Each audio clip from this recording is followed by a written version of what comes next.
जय श्री राम दोस्तों आखिर 500 वर्षों का इंतजार हुआ समाप्त और अब राम मंदिर में रामलला विराजमान होने वाले हैं। दोस्तों मस्जिद बनने के 330 साल बाद शुरू हुई थी हक की जंग। 134 साल चली कानूनी लड़ाई की ये पूरी कहानी। दोस्तों मीर बाकी के मस्जिद बनाने के 330 साल बाद 1858 में परिसर में हवन पूजन करने को लेकर एक एफआईआर हुई। वहीं 1885 में पहली बार मामला अदालत में पहुंचा। 134 साल तक चली थी कानूनी लड़ाई और आखिर 9 नवंबर 2019 को सर्वोच्च न्यायालय के फैसले से खत्म हुई थी ये जंग।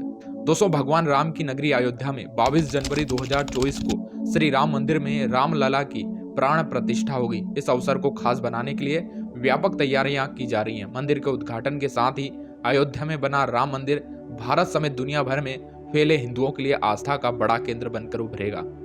आज जो भव्य राम मंदिर आकार ले रहा है उसके पीछे दशकों तक चली लंबी कानूनी लड़ाई है।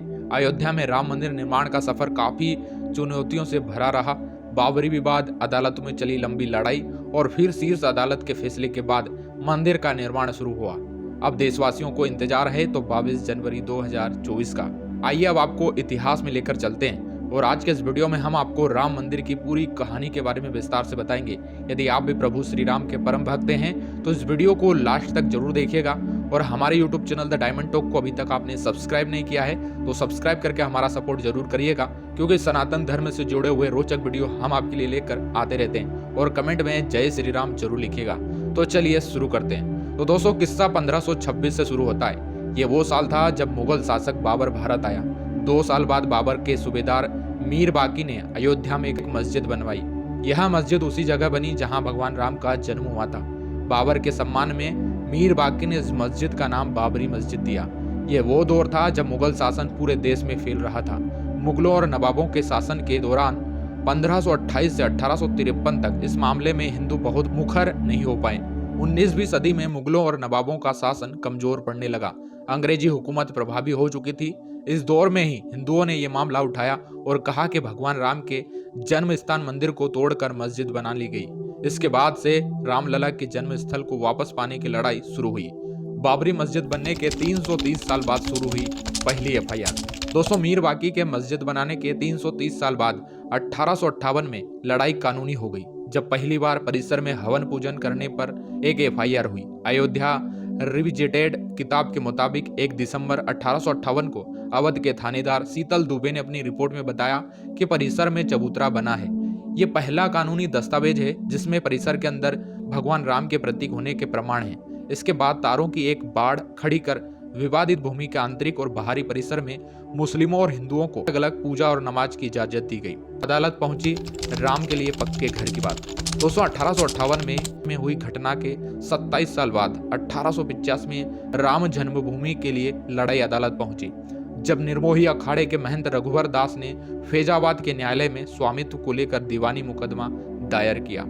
दास ने बाहरी ढांचे के बाहरी आंगन में स्थित राम चबूतरे पर बने अस्थायी मंदिर को पक्का बनाने और छत डालने की मांग की। जज ने फैसला सुनाया कि वहां हिंदुओं को पूजा अर्चना का अधिकार है, लेकिन वे जिला अधिकारी के फैसले के खिलाफ मंदिर को पक्का बनाने और छत डालने की अनुमति नहीं दे सकते।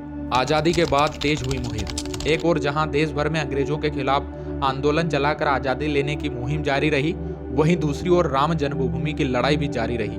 देश के आजाद होने के 2 साल बाद 22 दिसंबर 1949 को ढांचे के भीतर गुंबद के नीचे मूर्तियों का प्रकटीकरण हुआ। आजादी के बाद पहला मुकदमा हिंदू महासभा के सदस्य गोपाल सिंह विशारद ने 16 जनवरी 1950 को सिविल जज फैजाबाद की अदालत में दायर किया।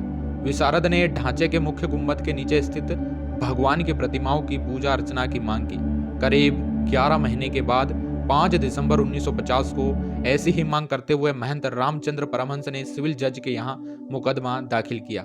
मुकदमे में दूसरे पक्ष को संबंधित स्थल पर पूजा अर्चना में बाधा डालने से रोकने की मांग की गई और आखिरकार 3 मार्च 1951 को गोपाल सिंह विशारद मामले में न्यायालय ने मुस्लिम पक्ष को पूजा अर्चना में बाधा न डालने की हिदायत दी। ऐसा ही आदेश परमहंस की तरफ से दायर मुकदमे में भी दिया गया।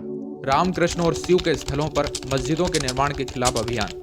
बात 1982 की है। ये वो साल था जब विश्व हिंदू परिषद ने रामकृष्ण और शिव के स्थलों पर मस्जिद के निर्माण को साजिश करार दिया और इनकी मुक्ति के लिए अभियान चलाने का ऐलान किया। 2 साल बाद 8 अप्रैल 1984 को दिल्ली में संत महात्माओं, हिंदू नेताओं ने अयोध्या के श्री राम जन्मभूमि स्थल की मुक्ति और ताला खुलवाने को आंदोलन का फैसला किया। जनवरी 1989 में प्रयाग में कुंभ मेले के दौरान मंदिर निर्माण के लिए गांव-गांव शिला पूजन कराने का फैसला हुआ।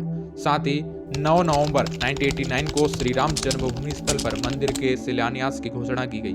काफी विवाद और खींचतान के बाद तत्कालीन प्रधानमंत्री राजीव गांधी ने शिलान्यास की इजाजत दी। बिहार निवासी कामेश्वर चौपाल से शिलान्यास कराया गया।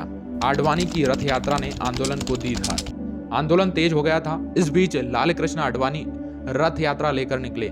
इस यात्रा ने राम जन्मभूमि आंदोलन को धार दे दी। देश की राजनीति तेजी से बदल रही थी। आडवाणी गिरफ्तार हुए। आडवाणी के गिरफ्तारी के साथ केंद्र में सत्ता परिवर्तन भी हुआ। भाजपा के समर्थन से बनी जनता दल की सरकार गिर गई। कांग्रेस के समर्थन से चंद्रशेखर प्रधानमंत्री बने। ये सरकार भी ज्यादा दिन नहीं चली। नए सिरे से चुनाव हुए और एक बार फिर केंद्र में कांग्रेस सत्ता में आई। इन सब के बीच आई वो ऐतिहासिक तारीख जिसका जिक्र किए बिना ये किस्सा पूरा नहीं हो सकता। विवादित ढांचा गिरा, कल्याण सरकार हुई बर्खास्त। तारीख थी 6 दिसंबर 1992। इस दिन अयोध्या पहुंचे हजारों कार सेवकों ने विवादित ढांचा गिरा दिया। इसकी जगह इसी दिन शाम को अस्थायी मंदिर बनाकर पूजा अर्चना शुरू कर दी।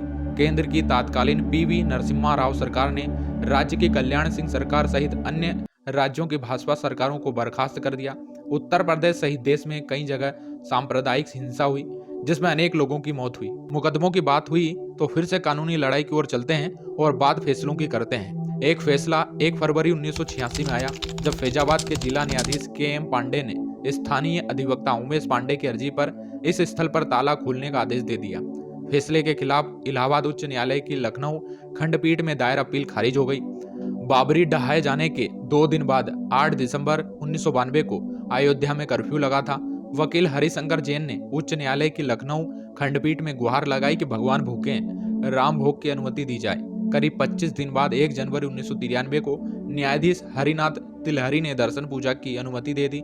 7 जनवरी 1993 को केंद्र सरकार ने ढांचे वाले स्थान और कल्याण सिंह सरकार द्वारा न्यास को दी गई भूमि सहित यहां पर कुल 67 एकड़ भूमि का अधिग्रहण कर लिया। अप्रैल 2002 में उच्च न्यायालय की लखनऊ खंडपीठ ने विवादित स्थल का मालिकाना हक तय करने के लिए सुनवाई शुरू की। उच्च न्यायालय ने 5 मार्च 2003 को भारतीय पुरातत्व सर्वेक्षण को संबंधित स्थल पर खुदाई करने का निर्देश दिया। 22 अगस्त 2003 को भारतीय पुरातत्व सर्वेक्षण ने न्यायालय को रिपोर्ट सौंपी। इसमें संबंधित स्थल पर जमीन के नीचे एक विशाल हिंदू धार्मिक ढांचा यानी मंदिर होने की बात कही गई।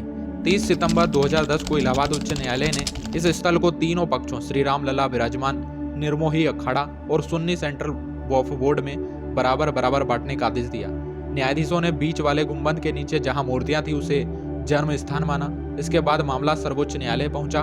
21 मार्च 2017 को सर्वोच्च न्यायालय ने मध्यस्थता से मामले सुलझाने की पेशकश की। यह भी कहा कि दोनों पक्ष राजी हों तो वह इसके लिए तैयार हैं। सुप्रीम कोर्ट ने साफ किया मंदिर निर्माण का रास्ता। 6 अगस्त 2019 को सर्वोच्च न्यायालय ने प्रतिदिन सुनवाई शुरू की। 16 अक्टूबर 2019 को सर्वोच्च न्यायालय में सुनवाई पूरी हुई और कोर्ट ने फैसला सुरक्षित रख लिया। इससे पहले 40 दिन तक लगातार सुप्रीम कोर्ट में सुनवाई हुई।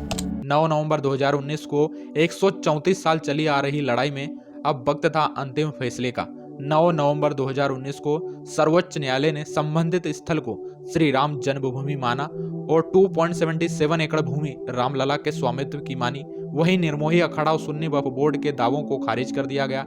इसके साथ ही कोर्ट ने निर्देश दिया कि मंदिर निर्माण के लिए केंद्र सरकार 3 महीने में ट्रस्ट बनाए और ट्रस्ट निर्मोही अखाड़े के एक प्रतिनिधि को शामिल करे। इसके अलावा यह भी आदेश दिया कि उत्तर प्रदेश की सरकार मुस्लिम पक्ष को वैकल्पिक रूप से मस्जिद बनाने के लिए 5 एकड़ भूमि किसी उपयुक्त स्थान पर उपलब्ध कराए। 2020 में आधारशिला, अब प्राण प्रतिष्ठा की बारी। इसी के साथ दशकों से चली आ रही लंबी कानूनी लड़ाई समाप्त हो गई। अब बारी थी निर्माण की। 5 फरवरी 2020 को प्रधानमंत्री नरेंद्र मोदी ने अयोध्या में मंदिर निर्माण के लिए राम जन्मभूमि तीर्थ क्षेत्र ट्रस्ट की घोषणा की। ठीक 6 महीने बाद 5 अगस्त 2020 को अयोध्या में राम मंदिर की आधारशिला रखी गई, जिसमें पीएम मोदी शामिल हुए। अब 22 जनवरी 2024 को मंदिर में भगवान राम की प्राण प्रतिष्ठा होगी, जिसके बाद मंदिर लोगों के लिए खुल जाएगा।